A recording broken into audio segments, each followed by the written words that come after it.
Welcome back to another episode of Rock Boys Football. The Oklahoma Sooners land a very intriguing prospect in the 2024 class in three-star quarterback / athlete Andy Bass from Heritage Hall in Oklahoma City, Oklahoma. Now, we're on the road right now, but I wanted to talk Andy Bass, and really anytime I get a chance to talk some Oklahoma football, I'm going to take it up. The Oklahoma fans, you guys have been absolutely awesome with all the support, whether we're talking recruiting, whether we're talking what this team is going to be in 2023. So before we even get into it, just want to say thank you to the Oklahoma fans. It's been such a blast talking this team. You guys know how high I am on what Brent Venables can do with this program in Norman. So if you do enjoy the content, you enjoy the updates, consider subscribing to the channel. Appreciate the Oklahoma fans rocking with the boys.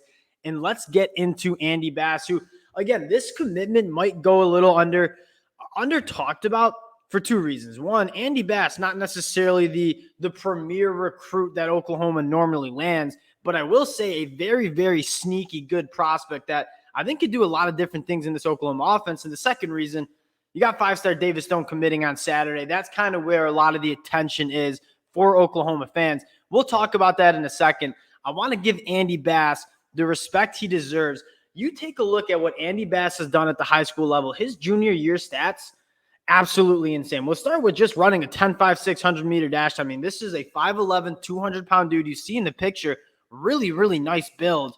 And then he has a 10.5 600-meter time. Like, this dude absolutely burns. Then you look at what he's done Friday nights on the football field as a junior.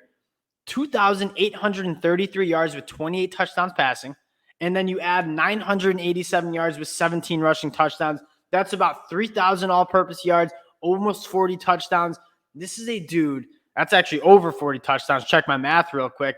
This is a guy that's dominated the high school ranks and can do a lot of different things. Now, when I dove into the film, I was like, this reminds me of a former quarterback who played at Kent State via the junior college route in Julian Edelman.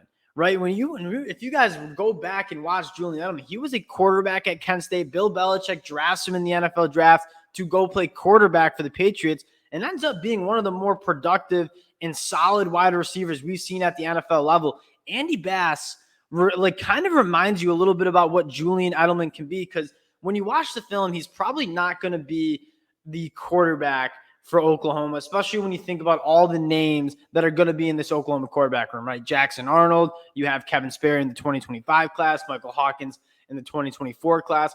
Probably not going to be a quarterback for the Sooners, but in terms of being a utility piece in the offense, potentially a slot wide receiver, maybe in the backfield, DeMarco Murray was his lead recruiter.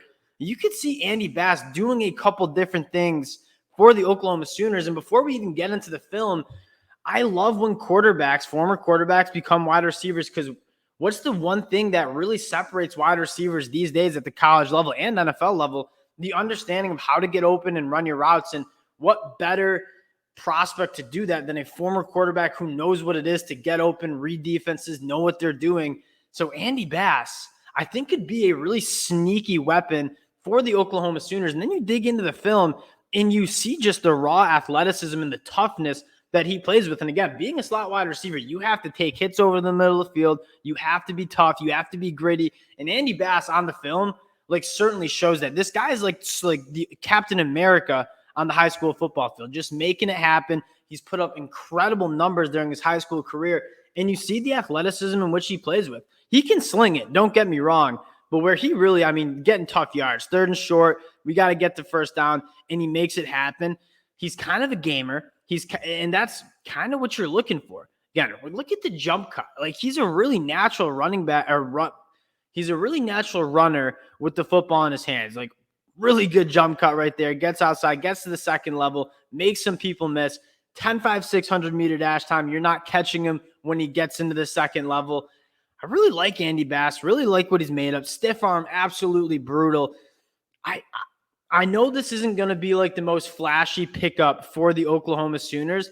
I think it's low-key a really interesting one, and I can't wait to see what they do with Andy Bass on the offense for the Oklahoma Sooners. And you take a look at this 2024 class, the offensive skill around whoever's going to be playing quarterback in the future is really coming along, right? Whether it's Jackson Arnold, Michael Hawkins, Kevin Sperry in the 2025 class, You got number one running back in the country, Taylor Tatum, locked in. One of the freakiest tight ends in this class, in Devon Mitchell, 6'4", 250 pounds. He's already locked in. One of the top wide receivers in Zion Kearney, Ivan Carrion, Zion Raggins. You go down to my personal favorite, KJ Daniels, coming from Louisiana. The skill around the quarterback is going to be next level. And then what are we waiting to happen is, all right, we got to start getting these dudes on the defensive side of the ball to kind of, that's what Brent Venables wants, right? Brent Venables has clearly shown that I'm going to prioritize getting my guys in the defensive line. That was the key for his elite defenses at Clemson. He brought in a ton of guys in the transfer portal on the defensive line in this cycle. And then we're going to talk the crown jewel. And I'm not going to say I'm tired of talking David Stone, but it's like we've talked about him all spring, all summer long. He's finally committing on Saturday. And this is the crown jewel of the Oklahoma class. I mean, a lot of their resources, a lot of their time and energy have gone to getting David Stone into this Oklahoma class. And you talk about gravitational pull in terms of personality, like David Stone has that. If Oklahoma can land David Stone on Saturday, August 26th, I think you're going to see maybe a little bit of like an explosion. We talk about recruiting being a momentum game.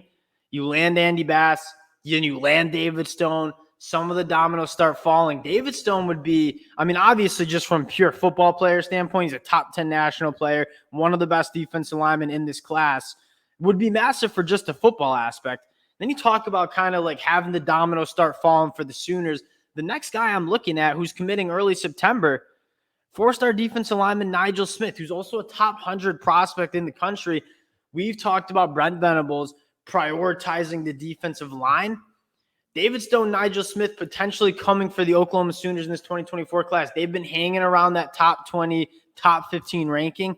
This would explode and catapult them into a top 10 class. And that's kind of how you get this program going in the right direction. Had a really good class in 2023. You stack another one with 2024 and 2025. They're already set up to be having a really, really good class, already have multiple commits in the boat. You're starting to see it happen. And again, we've talked about this before. I think it was stupid for a lot of us to not expect some sort of growing pains with Brent Venables, as experienced as he is. I mean, he was a first-year head coach last year, coming in from a drastically different way of running things with Lincoln Riley. There were going to be some growing pains. But how do you get through those growing pains? You start stacking talent, and I think that's exactly what Brent Venables is doing. He's a charismatic coach. If I was a five-star dude coming out of high school, he'd be at the top of the list of a coach that I want to go play for. And the Sooners program in general would be at the top of the list of a program and coach that I want to play for. This thing's going in the right direction. It's going in the right direction quickly. Again, appreciate you guys for checking the boys out. If you do enjoy the content, again, consider subscribing to the channel. Can't thank the Sooner fans enough for rocking with the boys. And we'll talk to y'all later.